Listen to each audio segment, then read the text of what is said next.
नमस्कार। आज हमारे साथ हैं मीनाक्षी शर्मा, जो कि vastu, astrology, numerology, palmistry, reiki, watch analysis और हीलिंग जैसी कई ऑकल्ट साइंसेस की एक्सपर्ट हैं। नमस्कार मीनाक्षी जी। नमस्कार Monika ji. Welcome to B Magnet. Thank you. तो मीनाक्षी जी, सबसे पहले ये बताइए कि वास्तु क्या है और ये कितना पुराना है? वास्तु हमारा वैदिक आर्किटेक्चर है जिसमें कुछ नियम और सिद्धांत हैं।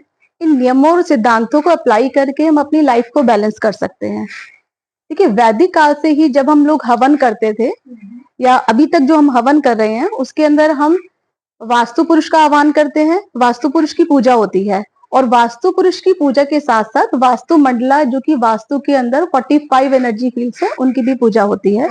तो ये हमें प्रमाण मिल रहा है कि ये हमारे वैदिक काल से ये जो रिचुअल है, ये हवन पद्धति है, वो चलती आ रही है। इसके अलावा भी अगर हम देखते हैं तो विश्वकर्मा जी, भगवान विश्वकर्मा जो थे, वो वास्तु के रचयिता थे।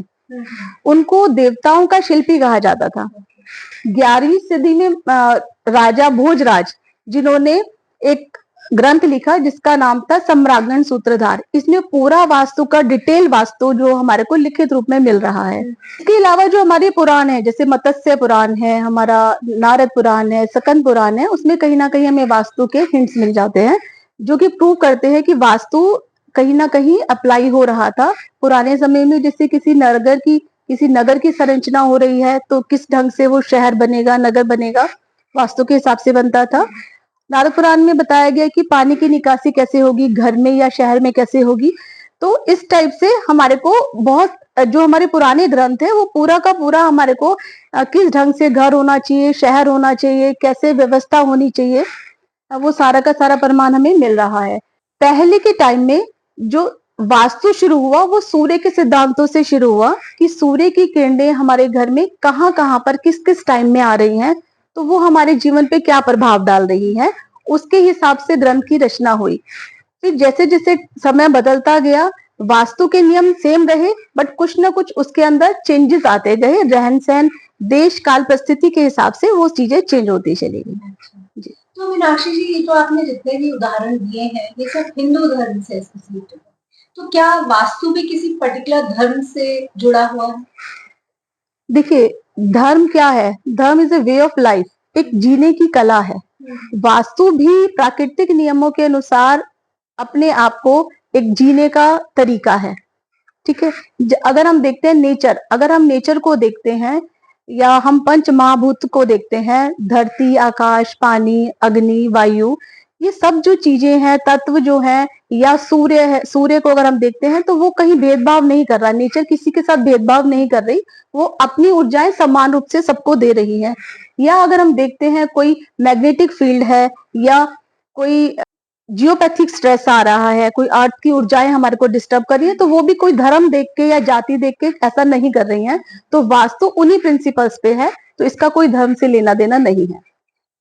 तो मीनाक्षी जी, क्या वास्तु हमारी डेली लाइफ को इफेक्ट करता है? डेफिनेटली मोनिका जी, अगर हम वास्तु को लेते हैं, वास्तु के अंदर जो दिशाएं हैं उनको हम 16 पार्ट में डिवाइड करते हैं। हर दिशा जो है वो हर दिशा का कुछ ना कुछ सिग्निफिकेंस है।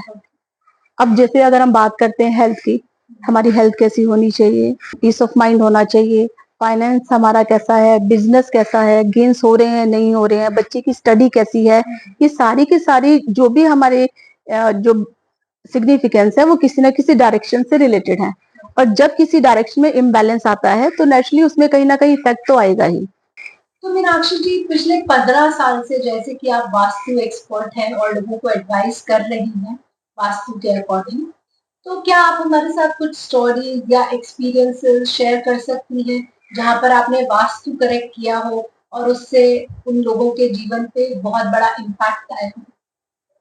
ऐसे तो मोनिका जी सैकड़ों एग्जाम्पल है मेरे पास जिनको फायदा हुआ है वास्तु से। बिल्कुल जो स्टार्टिंग डेज थे मेरे वास्तु के, जो पहला मेरा केस आया था मेरे पास, तो उन्होंने जब मेरे को अप्रोच किया तो उन्होंने बोला कि हमने एक घर परचेज कर लिया है। अब जब हमने इस घर को परचेज किया तो उसके बाद आस पड़ोस के लोग ये बोलते हैं कि इस घर में 6 महीने से ज्यादा कोई नहीं रुका। तो उनको ये चिंता थी कि इस घर में 6 महीने से ज्यादा कोई नहीं रुक रहा है, तो हमें किसी न किसी वास्तु कंसल्टेंट से मिलना चाहिए।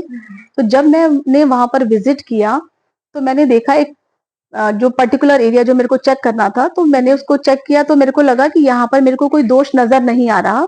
तो मैंने अपने क्लाइंट से पूछा कि आप ये फोन करके पूछिए कि क्या यहाँ पर कोई अंडरग्राउंड वाटर टैंक था। उन्होंने जब पूछा तो पता चला कि वहां पर अंडरग्राउंड वाटर टैंक था, और उन्होंने उसके ऊपर लेंटर डाल के उसे बंद कर दिया है। अब वो लेंटर डाल के जो बंद हुआ था, अंदर से वो हॉलो है।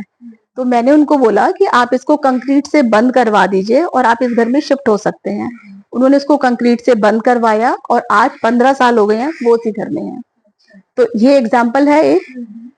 उसके बाद देखिए, जो वास्तु है ना, वास्तु के अंदर अगर हम किसी भी घर को देखते हैं तो हमें पता चलता है कि इस घर के अंदर क्या चल रहा है, क्योंकि वास्तु जो कंस्ट्रक्शन वास्तु है वो देखा जाता है, साथ में प्लेसमेंट ऑफ थिंग्स देखी जाती है कि कौन सा सामान कहाँ रखा है, जो कि हमें ग्रहों के कॉम्बिनेशंस के बारे में बताती है। तो उसके हिसाब से अगर हम किसी का घर देखते हैं तो वो एक तरह से हमारे सामने एक कुंडली आ जाती है, और हम ये बता पाते हैं सामने वाले को कि आपको ये प्रॉब्लम आ रही है या आप इस फील्ड में बहुत अच्छा कर रहे हैं। जब मैंने उनका एक पर्टिकुलर एरिया को देख के उनसे पूछा कि क्या आपको कोई ज्वेलरी से रिलेटेड दिक्कत है, तो उन्होंने बोला कि हमने ज्वेलरी देके ब्याज पे पैसे लिए थे, बट पैसे बहुत आते हैं, हम चाहते हैं कि ज्वेलरी वापस आए, बट कुछ ना कुछ काम ऐसे अड़ जाते हैं कि हमारी ज्वेलरी वो घर पे नहीं आ पा रही है। तो जब हमने ट्रीटमेंट किया, उसके 1-2 महीने के बाद उनका फोन आया कि हमारी ज्वेलरी घर पे आ गई है। और एक मैं आपसे शेयर करूंगी, जियोपैथी स्ट्रेस का केस है। जियोपैथी स्ट्रेस क्या होता है, जब जमीन से कोई नेगेटिव ऊर्जा निकल रही है और वो परेशान करती है। अगर जियोपैथी स्ट्रेस कहीं पर है और हम वहां पर सो रहे हैं या हम वहां पर बैठते हैं, तो वो कहीं ना कहीं हमारे को हेल्थ में दिक्कत करती है। ये करनाल का केस है। इसमें जो पर्सन थे, उनको थ्रॉट की कोई मेजर प्रॉब्लम थी, तो मैं शेयर नहीं करूंगी क्या दिक्कत थी उनको। तो मैंने देखा, क्योंकि जो गले का जो हिस्सा है वो वास्तु पुरुष के नॉर्थ ईस्ट का एरिया आ जाता है।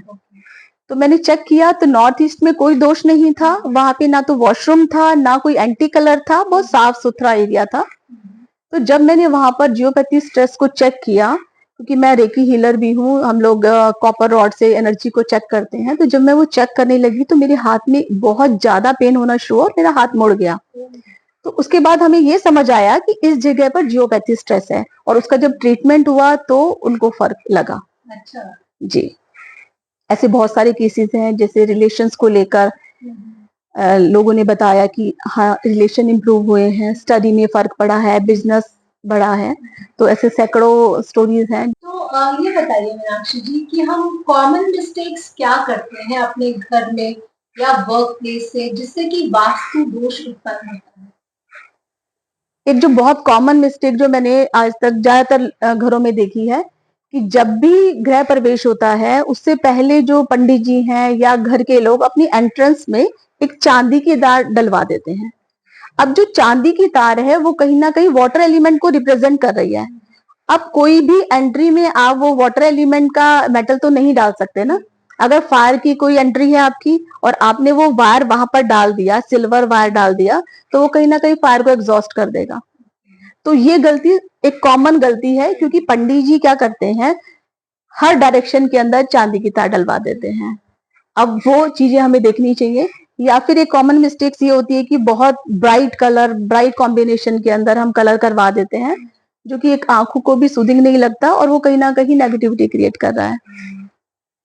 इसके अलावा फ्लोर पे अगर हम देखते हैं कि बहुत डार्क कलर का कोई फ्लोर है, या पैच उस पे बने हुए कलर्स की, या रेशा बहुत है, ब्राउन रेशा काफी है या ग्रीन रेशा है, वो भी कहीं ना कहीं हेल्थ को इफेक्ट डाल रहा है। इसके अलावा हम वास्तु हमने किया प्रॉपर, बट हम सो गलत जगह पे रहे हैं, तो वो गलत रिजल्ट देगा। तो मीनाक्षी जी, अगर कोई नया घर खरीदने जा रहा है तो फिर उसे वास्तु के अकॉर्डिंग किन किन बातों का ध्यान रखना चाहिए। जब हम घर खरीदते हैं तो बहुत सारी चीजें हमें देखनी होती हैं। कुछ एक पॉइंट पे तो हम रेमेडीज कर लेते हैं, बट कुछ एक चीजें ऐसी हैं जिसके अंदर हम कोई रेमेडी नहीं कर सकते, तो उन चीजों का बहुत ध्यान रखना चाहिए। जैसे कि नॉर्थ ईस्ट के अंदर वॉशरूम नहीं होना चाहिए और साउथ वेस्ट में वॉशरूम नहीं होना चाहिए, क्योंकि इसकी रेमेडी काम नहीं करती है। दूसरा, जो हम घर खरीद रहे हैं वो किसी हॉस्पिटल के सामने ना हो, किसी शमशान घाट के सामने ना हो, या किसी स्कूल के सामने ना हो। अगर है तो वो थोड़ा डिस्टेंस में होना चाहिए, एक सड़क जो है वो चौड़ी होनी चाहिए। मंदिर की परछाई उस घर पे ना आ रही हो। अब मंदिर की परछाई कैसे नहीं आएगी? अगर मंदिर के लेफ्ट साइड में घर है और सन ईस्ट टू वेस्ट मूव कर रहा है तो उसकी परछाई मंदिर पे पड़ेगी। तो ऐसे घर नहीं लेने चाहिए। और ऑड शेप के घर नहीं होने चाहिए, जैसे ट्रायंगुलर घर हो गया या शेर मुखा घर हो गया, वो नहीं होना चाहिए। तो इन बातों का हमें ध्यान रखना चाहिए। तो जैसे मीनाक्षी जी, अगर मेरा घर पुराना है जी। तो मैं वास्तु एक्सपर्ट के पास जाने से थोड़ा डरती हूँ कि वास्तु एक्सपर्ट फिर तोड़ फोड़ के लिए बोल देते हैं वास्तु करेक्शन के लिए। तो क्या बिना तोड़ फोड़ के भी हम वास्तु को करेक्ट कर सकते हैं? बिल्कुल कर सकते हैं। देखिए, जिस घर में आप रह रहे हैं आपको उसके घर के रिजल्ट पता है कि मेरे को इस फील्ड के अंदर ये इम्प्रूवमेंट हुई, यहाँ पर नुकसान हुआ, तो उधर वास्तु करना और आसान हो जाता है वास्तु एक्सपर्ट के लिए कि उसको कौन से एरिया को चेक करना है और कौन से एरिया को ट्रीट करना है। तो वास्तु में हम लोग कलर थेरेपी के थ्रू, मेटल के थ्रू, या हम लोग मंत्र थेरेपी होता है, अरोमा थेरेपी होता है, बहुत सी ऐसी पद्धतियां हैं जिसके थ्रू हम रेमेडीज कर सकते हैं। तो मीनाक्षी जी, हमारे घर का एंट्रेंस कैसा होना चाहिए जिससे कि हमारे घर में पॉजिटिविटी आए? देखिए, जो एंट्रेंस है ना वो घर का फेस है, ये हमारे घर को रिप्रेजेंट कर रहा है। तो एंट्रेंस हमारी ऐसी होनी चाहिए जो खुशियों को वेलकम करे, प्रॉस्पेरिटी को वेलकम करे, पीस को वेलकम करे। तो सबसे पहले तो हमारे को ये ध्यान रखना चाहिए कि एंट्रेंस के सामने कोई ऐसा गड्ढा तो नहीं है जहाँ पे पानी इकट्ठा हो रहा है, या फिर कोई ऐसे ऑब्स्टेकल ना हो, कोई पत्थर रखा हुआ हो या कोई पेड़ हो आगे, या कोई बिजली का खंबा है जो कि रुकावट डाल रहा है एनर्जी के अंदर। तो इन बातों का ध्यान रखना चाहिए। या मेन एंट्रेंस के आसपास कोई डस्टबिन रखा हुआ है तो वो भी कहीं ना कहीं नेगेटिविटी क्रिएट करता है। तो ये तो कॉमन चीजें हैं। उसके साथ साथ हम जो पॉजिटिविटी क्रिएट कर सकते हैं वो कैसे कर सकते हैं? एंट्रेंस के दोनों साइड पे आप सिंबल्स लगा सकते हैं। हमारे जो धार्मिक सिंबल हैं, स्वास्तिक हो गया, ओम हो गया, तो आप इन दोनों सिंबल्स को हल्दी या कुमकुम से बना सकते हैं, केसर से बना सकते हैं। साथ में जो फुट मैट है, फुट मैट के नीचे हम सी सॉल्ट डाल सकते हैं, क्योंकि जो सी सॉल्ट है या रॉक सॉल्ट है वो नेगेटिविटी को एब्जॉर्ब कर लेता है। तो कोई भी नेगेटिव पर्सन घर में एंटर करता है तो वो नेगेटिविटी उसकी वहीं पर ही खत्म हो जाती है। साथ में ऐसे ही हर डायरेक्शन के हिसाब से कुछ शेप्स और कलर्स होते हैं जो कि हम अप्लाई कर सकते हैं। तो हम उन शेप और कलर के हिसाब से रंगोली बना सकते हैं एंट्रेंस पे।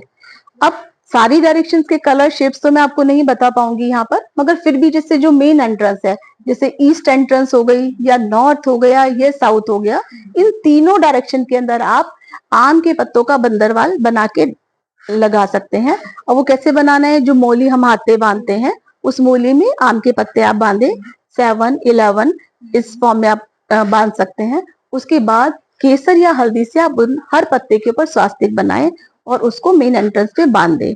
तो ये पॉजिटिविटी क्रिएट करता है। और साथ में आपको ये ध्यान रखना है कि जो आपकी एंट्रेंस है उसके फ्रंट पे ऊपर की साइड कोई नेल ना लगा हुआ हो। तो जो आपको कील लगानी है वो दोनों साइड लगानी है, क्योंकि अगर आप मेन एंट्रेंस में बीच में कील लगाते हैं तो ये कहीं ना कहीं एक दोष का कारण बनती है।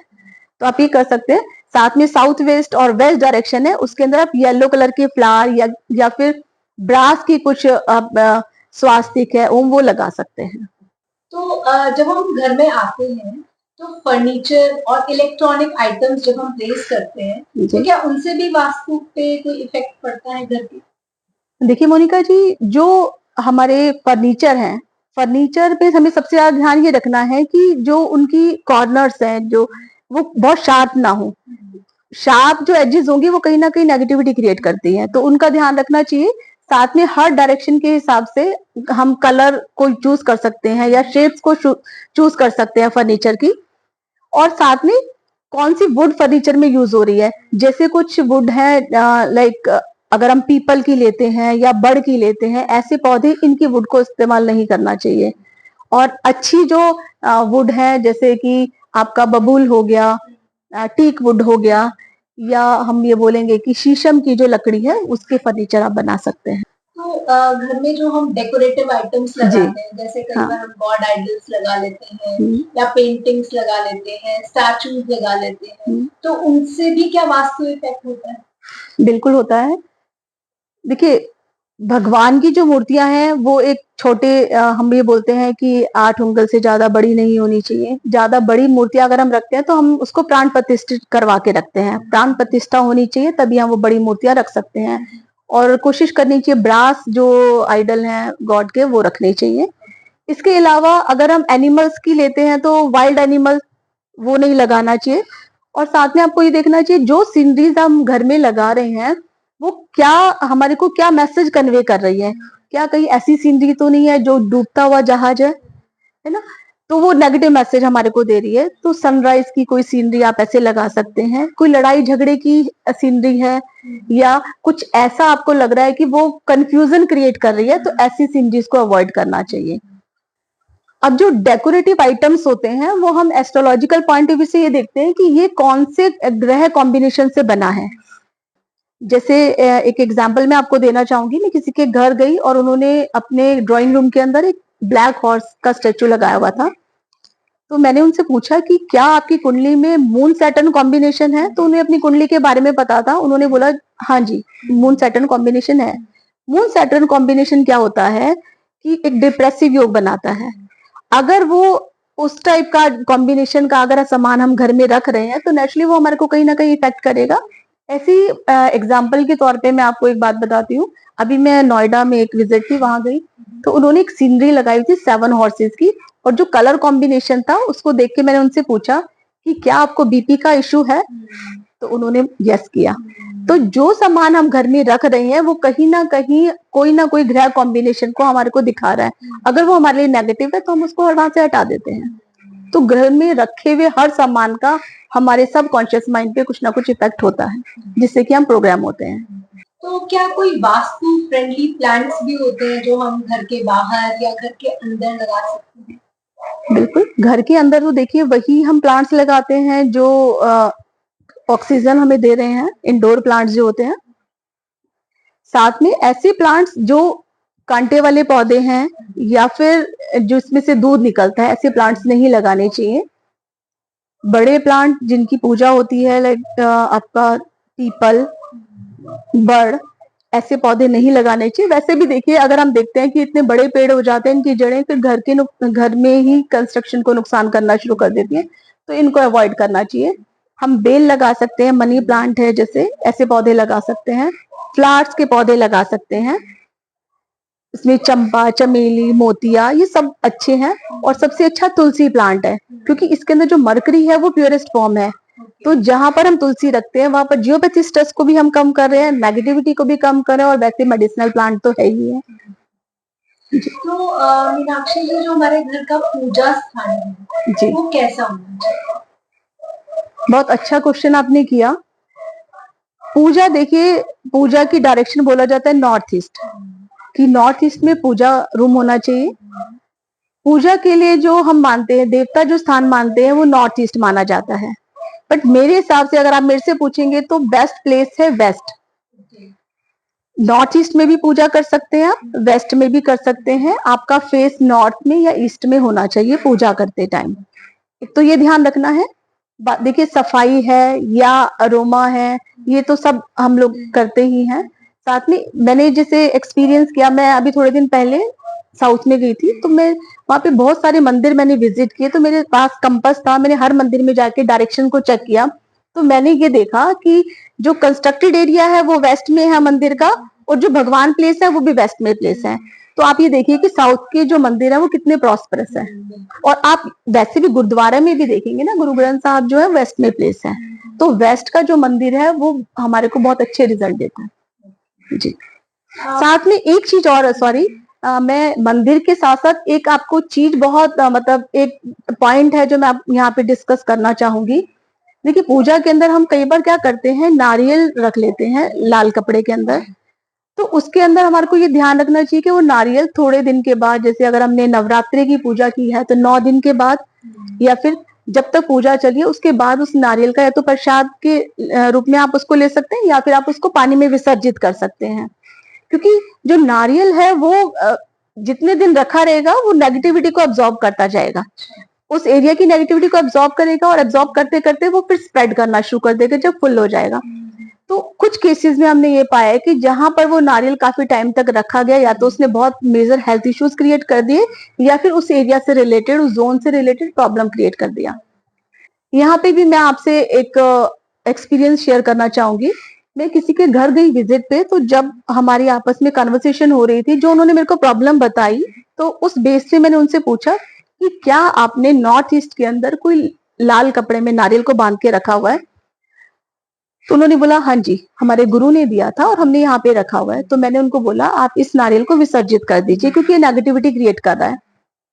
अब क्योंकि गुरु की श्रद्धा है, उन्होंने उस नारियल को विसर्जित नहीं किया, उन्होंने उसको दूसरी डायरेक्शन में कर दिया। अब 1 साल के बाद उनका दोबारा हमारे पास फोन आता है, वो प्रॉब्लम तो हमारी सॉल्व हो गई, बट अब हमारे को ये प्रॉब्लम आ रही है। अब वो जो प्रॉब्लम थी वो ईस्ट डायरेक्शन से रिलेटेड थी, जहां पर उन्होंने वो नारियल को रखा था। मुझे मालूम था, क्योंकि मैंने उसको वहां पे बोला था कि अभी आप इसको यहाँ रख दीजिए, आप साथ में इसको विसर्जित कर दीजिएगा। वो मैंने उनको पूछा कि क्या आपने नारियल को विसर्जित किया? उन्होंने बोला नहीं, वो तो नहीं किया। उन्होंने उसको फिर दूसरे जोन में शिफ्ट कर दिया। अब दूसरी प्रॉब्लम आ गई। तो जैसे जैसे वो डायरेक्शन में मूव होता रहा, उस डायरेक्शन से रिलेटेड प्रॉब्लम उनको आती रही। तो कई बार ये जो नारियल है, जो इतनी नेगेटिविटी जिसने एब्जॉर्ब कर रखी है, वो नेगेटिविटी क्रिएट कर देता है। तो इन चीजों का ध्यान रखना चाहिए।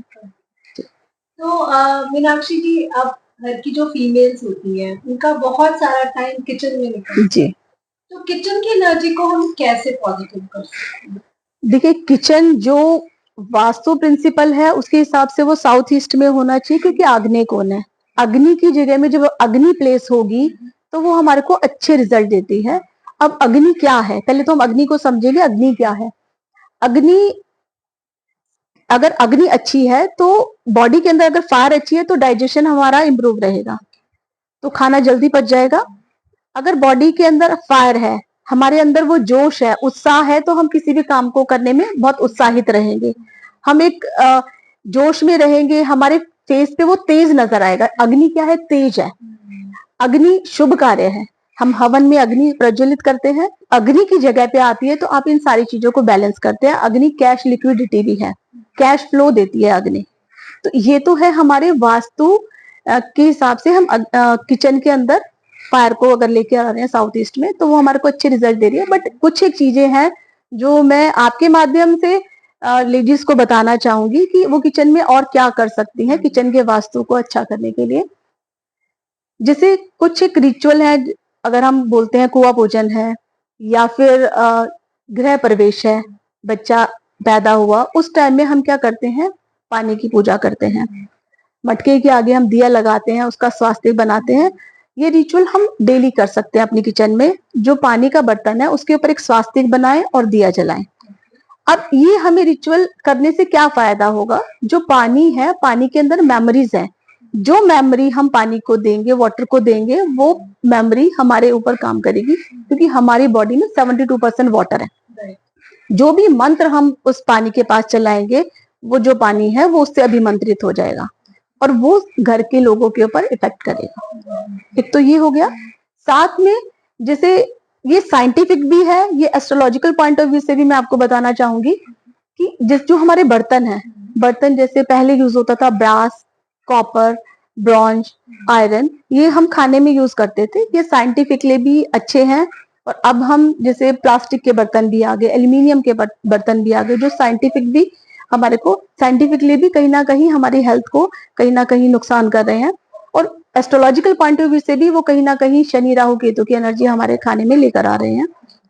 तो अब अगर हम ब्रास में खाते हैं, ब्रास में अगर हम खा रहे हैं, तो ब्रास क्या है? जुपिटर की एक मेटल है, बृहस्पति की एक मेटल है। तो जब हम ब्रास में खाना खाएंगे तो हम अपने बृहस्पति ग्रह को अच्छा कर रहे हैं, एक बृहस्पति की क्वालिटी को हम ले रहे हैं। बृहस्पति क्या है? बृहस्पति ज्ञान है, विजडम है, तो उसमें खाना अच्छा है। ऐसे ही अगर हम कांसा यूज करते हैं, कांसा शुक्र की धातु है। शुक्र क्या है? शुक्र लग्जरी है। शुक्र वो तेज है जो हमारे फेस पे दिखता है, वो सुंदरता है। शुक्र क्या है? वो हस्बैंड वाइफ की बॉन्डिंग्स है, रिलेशंस कितनी उनमें वार्मथ है, तो वो शुक्र है। अगर आप उसमें खाना खा रहे हैं तो शुक्र को स्ट्रॉन्ग कर रहे हैं। अब आपने देखा होगा कि जब बच्चों की शादी होती है लड़की या लड़के की, तो घर वाले उनको गिफ्ट के तौर पे लड़की के घर वाले कांसा देते हैं। तो वो इसलिए दी जाती है कि रिलेशंस आपस में अच्छे हों। या फिर कॉपर है, कॉपर क्या कर रहा है, एनर्जी को जनरेट कर रहा है, कहीं ना कहीं ब्लड को प्यूरिफाई कर रहा है। तो ये एस्ट्रोलॉजिकल पॉइंट ऑफ व्यू से भी अच्छा है और साइंटिफिकली भी अच्छा है, तो हम इनको अप्लाई कर सकते हैं। तो कई लोग पानी भी पीते हैं कॉपर की बॉटल। हाँ जी, कॉपर की बॉटल में पानी भी पीते हैं जी। तो जो घर का वॉशरूम होता है जी क्या वहां से नेगेटिव एनर्जीज हमारे घर में आ सकती है? बिल्कुल। जो घर का वॉशरूम है, वॉशरूम मीन्स राहु। आपने घर के जहां पर वॉशरूम प्लेस कर दिया मीन्स राहु को वहां पे प्लेस कर दिया, और उससे रिलेटेड कहीं ना कहीं वो हमारे को इफेक्ट करेगा ही करेगा। अब क्योंकि सारी डायरेक्शंस में वास्तु को हम कैसे ठीक कर सकते हैं वो बताना थोड़ा मुश्किल होगा, मगर फिर भी कुछ एक ऐसे पॉइंट है जो आप अप्लाई कर सकते हैं और कुछ दोष को कम कर सकते हैं। कुछ एक चीजें जैसे हम ये बोलेंगे कि प्रॉपर वेंटिलेशन होना चाहिए, स्मेल नहीं होनी चाहिए, प्रॉपर हाइजीन मेंटेन होनी चाहिए, ये तो चीजें कॉमन है जो हम लोग सब करते ही हैं। उसके साथ साथ में कुछ एक आपको पॉइंट बताती हूँ, जैसे कि नमक के पानी का पोछा कर दिया जाए, या फिर किसी क्रिस्टल बाउल के अंदर सी सॉल्ट या रॉक सॉल्ट उसको रख दिया जाए, ओपन रखना है आपको। इसका भी मैं आपको एक कारण बताती हूँ कि जो नमक है, नमक का काम क्या है, नेगेटिविटी को अब्सॉर्ब करना और उसको खत्म करना। जैसे बोला जाता है कि जो समुद्री जो पानी है, सी वाटर है, उसमें जहरीले जानवर नहीं होते, वो जहर को मार देता है। तो नेगेटिविटी को खत्म कर रहा है, तो आप नमक को खुला क्रिस्टल बाउल में रख सकते हैं। साथ में आप जो वॉशरूम की दहलीज है उसको एक छोटे से पत्थर की तरह, पत्थर की दहलीज आप बना सकते हैं वॉशरूम के बाहर, ताकि जो सरफेस के जो जर्म्स है वो बाहर ट्रेवल ना करें। या फिर आप कोई अरोमा ऑयल, जैसे सिट्रिक अरोमा ऑयल्स जो होते हैं वो आप वहां पर कर सकते हैं वॉशरूम के अंदर। जैसे सिट्रिक में हम ये बोलेंगे लेमन ग्रास ऑयल हो गया, या फिर ऑरेंज कोई फ्रेग्रेंस हो गया, या लेमन फ्रेग्रेंस हो गया, तो ये आप वहां पर कर सकते हैं, जिससे कि जर्म्स भी मरेंगे और वास्तु दोष भी दूर होगा। अगर आप अरोमा ऑयल भी नहीं जलाते हैं तो आप कैम्फर जो देसी कैम्फर जो है उसको क्रश करके भी बाथरूम में कोने कोने में आप डाल सकते हैं। तो मीनाक्षी जी, जो घर के लोग हैं उनकी हेल्थ, स्ट्रेस, एंजाइटी लेवल्स, क्या वास्तु इन सबको भी कंट्रोल करता है या इफेक्ट करता है? डेफिनेटली करता है। जैसे अगर हम वास्तु प्रिंसिपल्स देखें जो कि आधारित है हमारे ऊर्जाओं पे, पंच तत्वों पे, हम ये बोलते हैं कि ईस्ट में ओपनिंग होनी चाहिए घर की, या नॉर्थ में ओपनिंग होनी चाहिए। ईस्ट में क्यों होनी चाहिए कि सन रेज जो है वो मॉर्निंग जो रेज है वो घर में आए, एंटर करे। अब जो मॉर्निंग सन की रेज है वो कहीं ना कहीं विटामिन डी दे रही है, वो पॉजिटिविटी दे रही है। तो अगर एंट्री हमारी ईस्ट में होगी तो एक पॉजिटिव एनर्जी हमारे को मिलेगी। या अगर हम साइंटिफिक वे में देखते हैं कि जो मैग्नेटिक फील्ड है वो नॉर्थ टू साउथ मूव होता है, ठीक है। अगर आपने नॉर्थ के अंदर ओपनिंग नहीं दी और वहां पर कोई स्टेयर केस आपने बना दिया या वहां पर कोई हैवी सामान रख दिया, तो वो जो एनर्जी फ्लो हो रही है नॉर्थ से साउथ में वो कहीं ना कहीं रुक जाएगी और आपको वो प्रॉपर एनर्जी नहीं मिल पाएगी। तो वो कहीं ना कहीं हमारे मेंटल पीस को डिस्टर्ब करेगी, हेल्थ को डिस्टर्ब करेगी। तो वास्तु प्रिंसिपल के हिसाब से अगर हम प्रॉपर डायरेक्शन में सर रख के सो रहे हैं, या हमने ओपनिंग अच्छी जगह में ली है, हमने एलिमेंट जैसे किचन प्रॉपर जगह में बनाई है, तो वो हमारी हेल्थ को इफेक्ट करती है। तो आपने जैसे बोला कि हमें प्रॉपर डायरेक्शन में सोना चाहिए, जी, तो हमारा बेडरूम कैसा होना चाहिए and what is the correct direction उसकी? वास्तु के हिसाब से जब हम बेडरूम की बात करते हैं तो हमें ध्यान रखना चाहिए कि जहां पर हम सो रहे हैं उसके ऊपर कोई बीम ना आए, और ओवरहेड टैंक नहीं होना चाहिए। जब हम सो रहे हैं तो लेग्स हमारी किसी सेफ की तरफ ना हो, मिरर सामने नहीं होना चाहिए, या कोई ऐसी होली बुक्स है जहां पर हमारे पैर हो, या डोर के सामने नहीं होना चाहिए लेग्स। अब ओवरहेड टैंक की मैं आपको एग्जांपल देती हूँ कि एक क्लाइंट ने बोला कि सोते टाइम मुझे ऐसे लगता है कि जिससे कुछ प्रेशर मेरी बॉडी के ऊपर आ रहा है, कुछ दबा हुआ महसूस करता हूँ।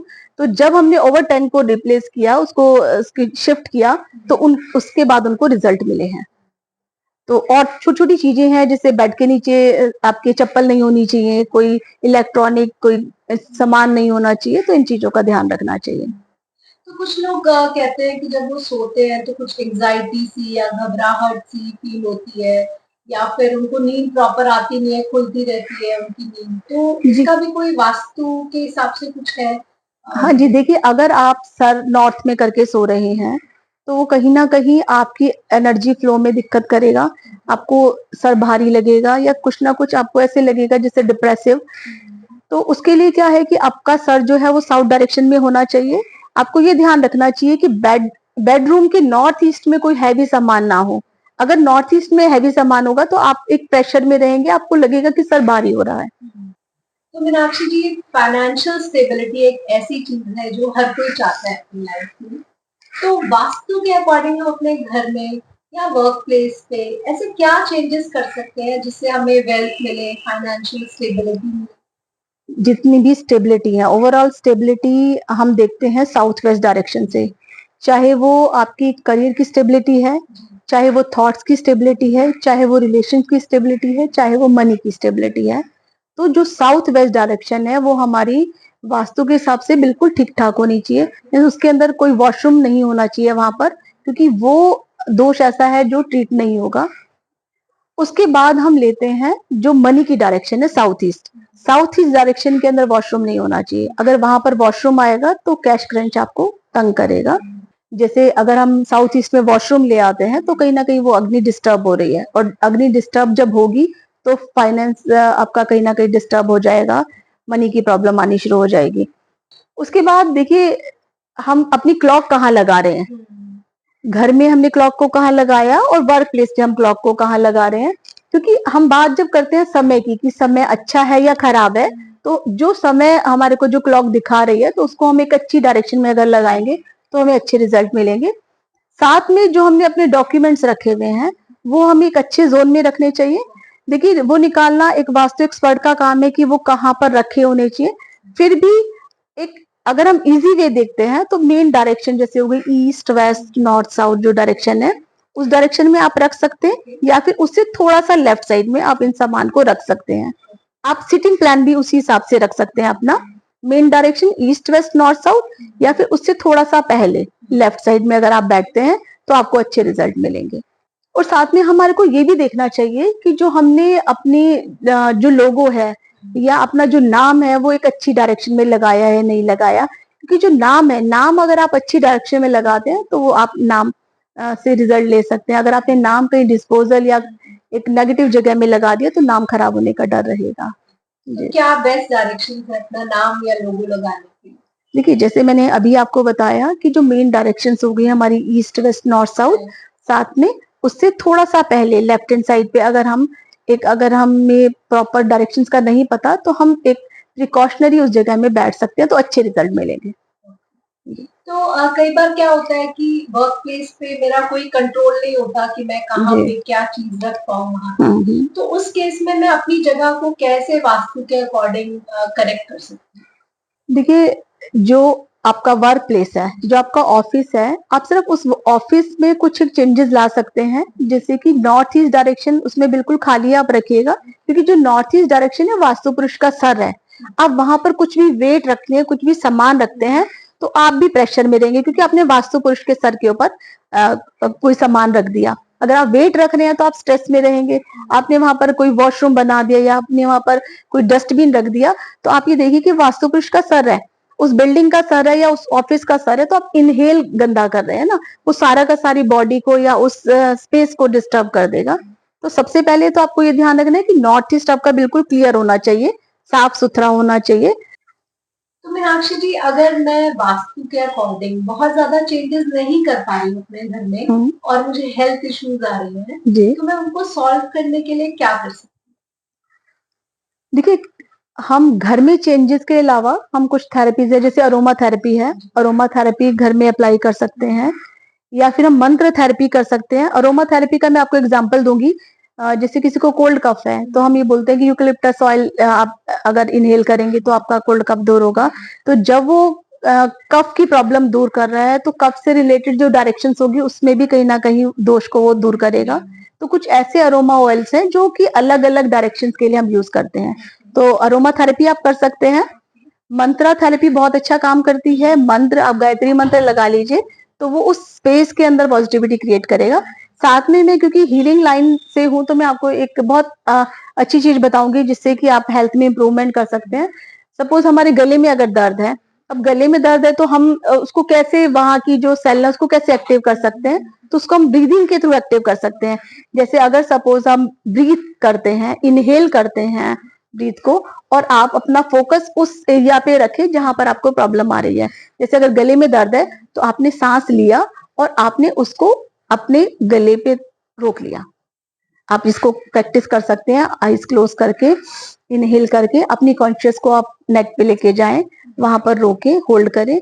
तो उससे क्या होगा कि जब आप सांस को किसी भी बॉडी पार्ट पे रोकते हैं तो वहां के सेल एक्टिव हो जाते हैं। जब ब्लड सर्कुलेशन वहां पर आ जाएगा, जब ब्लड सर्कुलेशन आएगा तो वहां के सेल एक्टिव होंगे, वहां पर ऑक्सीजन का ज्यादा फोर्स रहेगा, तो वो प्रॉब्लम आपकी सॉल्व होना शुरू हो जाएगी। जो हेल्थ इश्यूज है वो उसमें फर्क आ जाएगा। तो ये एक्सरसाइज आप हर बॉडी पार्ट में कर सकते हैं। आपको सर में दर्द है, आप ब्रीथ को सर में होल्ड रखें। आपको आईज में लग रहा है तो आईज में होल्ड रखिए, नेक में कर सकते हैं, वो हर बॉडी पार्ट पे आप इस प्रैक्टिस को कर सकते हैं। तो इससे क्या है, आपकी हेल्थ इंप्रूव होगी। हेल्थ इंप्रूव होगी तो जब आप हेल्थ से वास्तु और वास्तु से हेल्थ, दोनों में फर्क पड़ेगा। तो जैसे आपने अरोमा थेरेपी की बात की, तो कोई ऐसी जनरल ऑयल्स भी हैं जो हम अपने घर में डिफ्यूजर्स में या वैसे लगा सकते हैं जिससे कि कुछ वाइब्स हमारे घर की पॉजिटिव हो? बहुत सारे अरोमा ऑयल्स हैं, जिसमें से 2-3 ऐसे ऑयल हैं जो हर कोई कर सकता है घर में यूज। उसमें आपका कैम्फर ऑयल हो गया, लेमन ग्रास ऑयल हो गया, यूकलिप्टस ऑयल हो गया। ये ऑयल आप कहीं पर भी डिफ्यूज कर सकते हैं। और साथ में अगर आपको लगता है कि डिफ्यूजर में अगर आप इसको यूज नहीं करना चाहते तो आप कैम्फर को क्रश करके भी घर में कोने कोने में डाल सकते हैं, जहां पर जैसे सोफा के नीचे हो गया, बेड के नीचे हो गया, तो वहां पर आप इसको डाल सकते हैं। तो मीनाक्षी जी, आज हमने बहुत सारी बातें की वास्तु के बारे में, जी। अपने घर के वास्तु के, वर्क प्लेस का वास्तु, फाइनेंशियल स्टेबिलिटी, हेल्थ। लेकिन फिर भी ऐसे बहुत सारे लोग हैं मीनाक्षी जी जो आज भी वास्तु में बिलीव नहीं करते। देखिए, जब हम मैग्नेटिक फोर्स की बात करते हैं, जब हम ग्रेविटेशनल फोर्स की बात करते हैं, जब हम जियोपैथिक स्ट्रेस की बात करते हैं, तो वो सब साइंटिफिक है। जब हम इन चीजों को मानते हैं, जब हम ईएमएफ को मानते हैं, इलेक्ट्रॉनिक मैग्नेटिक फील्ड को मानते हैं, जब हम रेडिएशन को मानते हैं, तो हम वास्तु को भी मानेंगे। अब इनका उदाहरण अगर मैं आपको देती हूँ कि हम ये बोलते हैं कि नॉर्थ ईस्ट जो डायरेक्शन है वो बिल्कुल खाली होनी चाहिए, वहां ओपनिंग होनी चाहिए, वहां से एनर्जी आनी चाहिए। वो क्यों बोला गया?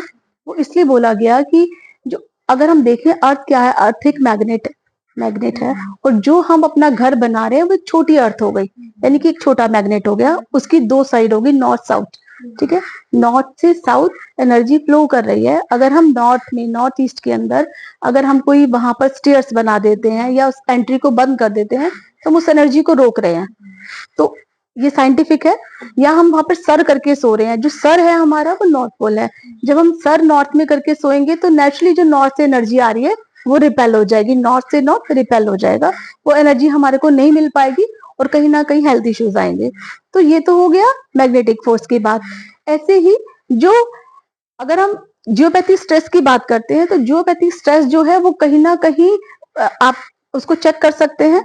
इतने सारे इंस्ट्रूमेंट है जिससे हम पता कर रहे हैं कि जियोपैथिक स्ट्रेस यहाँ पर है, वो हेल्थ इश्यूज डाल रहा है, आपका पीस ऑफ माइंड डिस्टर्ब कर रहा है, डिप्रेशन में लेकर आ रहा है आपको।